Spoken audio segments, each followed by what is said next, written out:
ಪುತ್ತೂರು ತಾಲೂಕಿನ ಆರ್ಯಾಪು ಗ್ರಾಮದ ಸಂಪ್ಯಾದ ಜಂಕ್ಷನ್ ಬಳಿ ಮಾನಿ ಮೈಸೂರು ರಾಷ್ಟ್ರೀಯ ಹೆದ್ದಾರಿಯಲ್ಲಿ ಗುರುವಾರ ಸಂಜೆ ಮಾರುತಿ ಶಿಫ್ಟ್ ಕಾರೊಂದು ನಿಲ್ಲಿಸಲಾಗಿದ್ದ ಮಾರುತಿ ಆಲ್ಟೋ ಕಾರ್ ಹಾಗೂ 5 ಬೈಕ್ಗಳಿಗೆ ಡಿಕ್ಕಿ ಹೊಡೆದು ಆರೋಪಿ ಚಾಲಕ ಕಾರಿನೊಂದಿಗೆ ಪರಾರಿಯಾಗಿ ತಪ್ಪಿಸಿಕೊಳ್ಳಲು ಯತ್ನಿಸಿದ ಘಟನೆಗೆ ಸಂಬಂಧಿಸಿ ಸಂಪ್ಯ ಪೊಲೀಸ್ ಠಾಣೆಯಲ್ಲಿ ಪ್ರಕರಣ ದಾಖಲಾಗಿದೆ.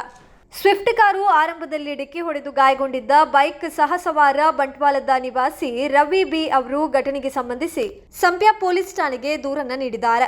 ಗುರುವಾರ ಸಂಜೆ ಕಾರ್ತಿಕ್ ಎಂಬವರ ಬೈಕ್ನಲ್ಲಿ ನಾನು ಸಹಸವಾರನಾಗಿ ಹಾಗೂ ಕಾರ್ತಿಕ್ ಅವರು ಸವಾರನಾಗಿ ಮಾನಿ ಮೈಸೂರು ರಾಷ್ಟ್ರೀಯ ಹೆದ್ದಾರಿಯಲ್ಲಿ ಪುತ್ತೂರು ತಾಲೂಕಿನ ಆರ್ಯಾಪು ಗ್ರಾಮದ ಸಂಟ್ಯಾರು ಜಂಕ್ಷನ್ ಬಳಿಗೆ ತಲುಪಿದಾಗ ಹಿಂದಿನಿಂದ ಬಂದ KA04 ML 4745 ನೋಂದಣಿಯ ಕಾರನ್ನ ಅದರ ಚಾಲಕನು ತೀರಾ ಅಜಾಗರೂಕತೆ ಮತ್ತು ನಿರ್ಲಕ್ಷ್ಯತನದಿಂದ ಚಲಾಯಿಸಿಕೊಂಡು ಬಂದು ಬೈಕ್ಗೆ ಡಿಕ್ಕಿ ಹೊಡೆದಿದ್ದು, ಘಟನೆಯಲ್ಲಿ ನಾನು ಮತ್ತು ಸವಾರ ಕಾರ್ತಿಕ್ ಅವರು ರಸ್ತೆಗೆ ಎಸೆಯಲ್ಪಟ್ಟು ಗಾಯವಾಗಿದೆ. ಬಳಿಕ ಅಪಘಾತ ಎಸಗಿದ ಆರೋಪಿ ಕಾರು ಚಾಲಕ ರಸ್ತೆ ಬದಿಯಲ್ಲಿ ನಿಲ್ಲಿಸಿದ್ದ 3 ಬೈಕ್ಗಳಿಗೆ ಡಿಕ್ಕಿ ಹೊಡೆದಿದ್ದು, ಆ ಬೈಕ್ಗಳು ಜಖಂಗೊಂಡಿವೆ ಎಂದು ರವಿ ಅವರು ಪೊಲೀಸರಿಗೆ ನೀಡಿದ ದೂರಿನಲ್ಲಿ ತಿಳಿಸಿದ್ದಾರೆ.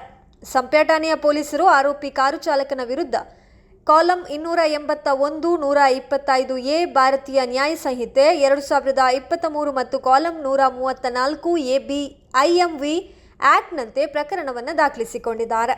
ಇನ್ನು ಆಲ್ಟೋ ಕಾರ್ ಮತ್ತು 5 ಬೈಕ್ಗಳಿಗೆ ಡಿಕ್ಕಿ ಹೊಡೆದ ಕಾರಿನ ಚಾಲಕ ಪುತ್ತೂರಿನ ವಿದ್ಯಾಸಂಸ್ಥೆಯೊಂದರಲ್ಲಿ 8ನೇ ತರಗತಿಯಲ್ಲಿ ಕಲಿತಾ ಇದ್ದ ಅರಿಯಡ್ಕ ಗ್ರಾಮ ವ್ಯಾಪ್ತಿಯ ಅಪ್ರಾಪ್ತ ಬಾಲಕನೆಂಬ ಮಾಹಿತಿ ಲಭಿಸಿದೆ. ಆರಂಭದಲ್ಲಿ ಮುಂದಿನಿಂದ ತೆರಳುತ್ತಾ ಇದ್ದ ಬೈಕ್ ಒಂದಕ್ಕೆ ಡಿಕ್ಕಿ ಹೊಡೆದ ವೇಳೆ ಆತ ಗಾಬರಿಗೊಂಡ ಪರಿಣಾಮವಾಗಿ ಕಾರು ನಿಯಂತ್ರಣ ಕಳೆದುಕೊಂಡು ಯದ್ವಾತದ್ವಾ ಚಲಾಯಿಸಿದೆ ಎಂದು ಮಾಹಿತಿ ಲಭಿಸಿದೆ.